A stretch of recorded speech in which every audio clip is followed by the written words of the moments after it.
अस्सलाम वालेकुम। जैसा कि आप सब जानते हैं, लंपी स्किन डिज़ीज़ जो कि गाय की बीमारी है, इस बीमारी ने मुख्तलिफ़ ममालिक के अंदर बहुत से जानवरों को मुतासर किया है और अब ये जो बीमारी है पाकिस्तान के अंदर कराची, सिंध और मुख्तलिफ़ शहरों में बहुत से जानवरों को इस बीमारी से मुतासर हुए हैं। आज हम इसी बारे में बात करेंगे कि लंपी स्किन डिज़ीज़ क्या है और किस तरह से ये डिज़ीज़ फैल रही है। वो लोग जो दूध और गोश्त का इस्तेमाल करते हैं वो भी परेशान हैं कि लंपी स्किन डिज़ीज़ जो कि इस वक्त बहुत ज़्यादा बीमारी फैली हुई है और जानवर भी इससे हलाक हो रहे हैं।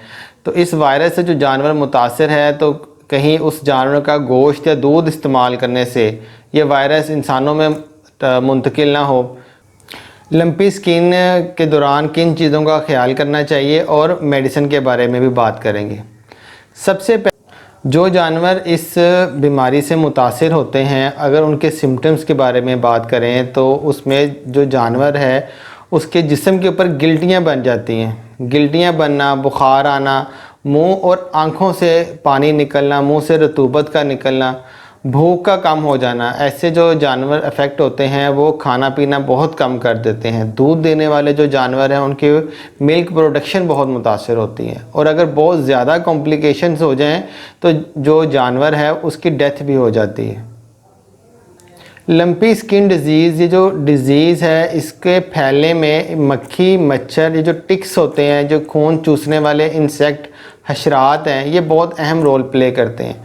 जो अफेक्टेड जानवर होता है, जो उसकी बॉडी के ऊपर गिल्टियाँ बन जाती हैं या वो ज़ख़म उसका ख़राब होता है या उसमें से ब्लड निकलता है, ये जो मक्खी, मच्छर, टिक्स हैं, ये उस पर बैठ के सेहतमंद जो जानवर होते हैं उनकी तरफ जब ये मूव होते हैं तो इस तरह से ये जो वायरस है ये बीमार जानवरों से सेहतमंद जानवरों की तरफ ट्रांसफ़र होता है।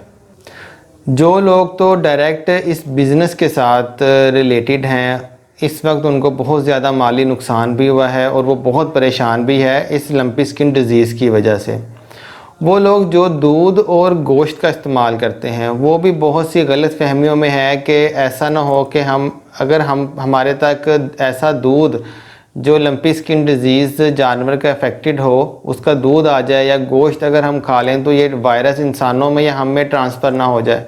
तो अभी तक ऐसा कोई भी केस रिपोर्ट नहीं हुआ कि ऐसे जानवर का दूध या गोश्त इस्तेमाल करने से ये वायरस ट्रांसफ़र होता हो। इसमें आप एहतियात ये कर सकते हैं कि जब आप गोश्त परचेज़ करते हैं तो आप गोश्त को बगौर मुशाहिदा कर लें। अगर आपको गोश्त के ऊपर कहीं ज़ख़म या गिल्टियाँ नज़र आती है तो उस अफेक्टेड पीस को आप रिमूव करके बाकी आप जो हिस्सा वो इस्तेमाल कर सकते हैं। और इसके अलावा जो हमारा कुकिंग मेथड है यहाँ पे वो ऐसा है कि उसके अंदर इस तरह के जो वायरस है वो भी सर्वाइव नहीं करते।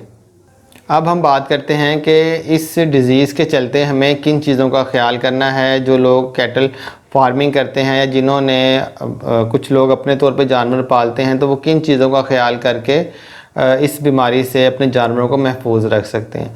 सबसे पहले तो इसकी वैक्सीनेशन मौजूद है, आप इसकी वैक्सीनेशन करवाएं और कोशिश करेंगे जिस जगह पे मक्खी मच्छर होते हैं जो जहाँ पे जानवरों को रखा जाता है वहाँ पे आप स्प्रे लाजमी करवाएं, क्योंकि ये वायरस को ट्रांसफ़र करने में बहुत इम्पोर्टेंट रोल प्ले करते हैं। अगर आप कवर कर सकते हैं, नेट लगवा सकते हैं, वो भी आप लगवाएं।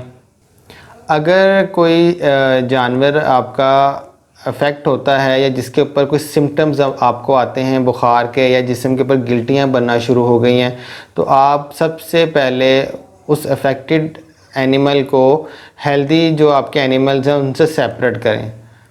तो ये अगर आप चीज़ें कर लें तो आप बहुत हद तक अपने जानवरों को लंपी स्किन डिज़ीज़ से महफूज रख सकते हैं। अब हम बात करते हैं होम्योपैथिक मेडिसिन्स के बारे में। जैसा कि आप जानते हैं होम्योपैथिक जो ट्रीटमेंट है ये सिम्टम्स के मुताबिक होता है। अब इस लंपी स्किन डिज़ीज़ के अंदर जो गाय अफेक्टेड होती है बुखार के दौरान या उसकी जो भी स्टेज होगी उसके अकॉर्डिंग ही उस एनिमल की मेडिसिन सिलेक्ट होगी। लेकिन एक मेडिसिन जो आप यूज़ कर सकते हैं उसका नाम है कैलेंडोला ऑफिशिनालिस।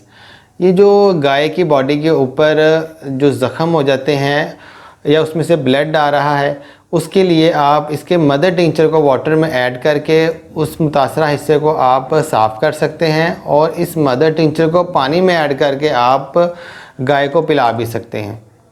ये बहुत इफ़ेक्टिव मेडिसिन है अगर बॉडी के ऊपर जो ज़ख़म होते हैं जो हील ना हो रहे हों, ठीक ना हो रहे हों, उनके लिए बहुत ही इफ़ेक्टिव मेडिसिन है। इसके बहुत अच्छे रिज़ल्ट्स हैं। मज़ीद इस के बारे में अगर आपका कोई क्वेश्चन हो तो आप कमेंट सेक्शन में पूछ सकते हैं या मेरे व्हाट्सएप नंबर पे आप मुझसे कांटेक्ट कर सकते हैं। आई होप ये वीडियो आपके लिए नॉलेजेबल होगी। Thank you so much. अस्सलाम वालेकुम।